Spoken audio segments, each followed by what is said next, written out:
You see, even though we are sad that our neighbour Patience isn't here anymore, as a family we can rejoice too. Hi, my name's Rich. I live in central Reading with my family. Two of my children go to a local school. My wife is a nurse at the Royal Berkshire Hospital and I work as a minister at Carey Baptist Church. Well, I mean, this last 18 months has been hard for all of us, right? And I've not had it nearly as tough as many others. And yet one thing that was hard for me last year was this. We agreed that after Easter 2020 I would furlough from my work for a couple of months. That might sound absolutely ideal to you, but I'm privileged to do a job that most of the time at least I really love doing.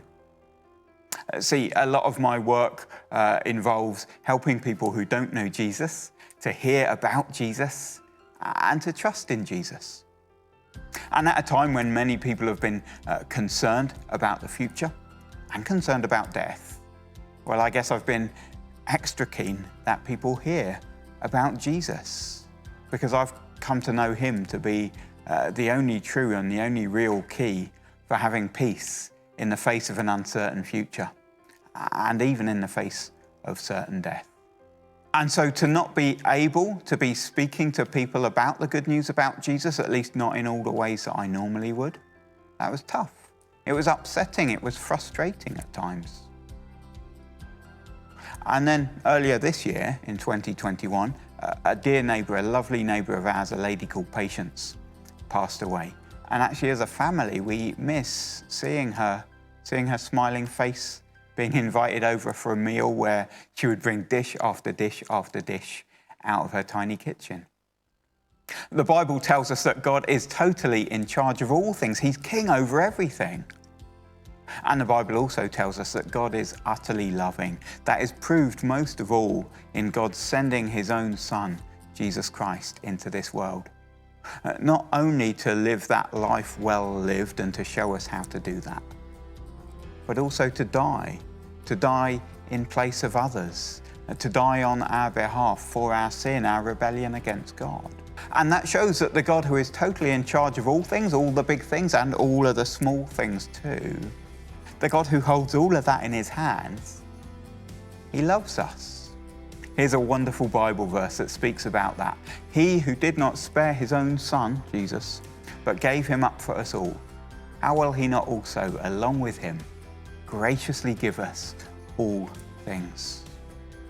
See, the God who is totally in charge of my life, he is running everything exactly the way that I would if I had perfect wisdom and knowledge, and if I had a perfect heart of love, including that temporary furlough, and including something that is far more permanent. You see, even though we are sad that our neighbour Patience isn't here anymore, as a family we can rejoice too, because we know that Patience, she is in heaven right now, enjoying perfect company with God, in a place with no death, no corruption, no sadness, a place of perfect life and love. And our neighbour is there, not because she was such a wonderful neighbour.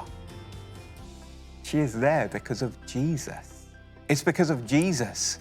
It's because he lived a life that actually not even Patience, and certainly not I, have managed to live. He lived that life. And then he died that death for others. He went through death, and then he came out the other side. So that we, if we trust in him, we too, though we will die, we too will come out the other side and live forever with him. I have a certain hope of that for Patience.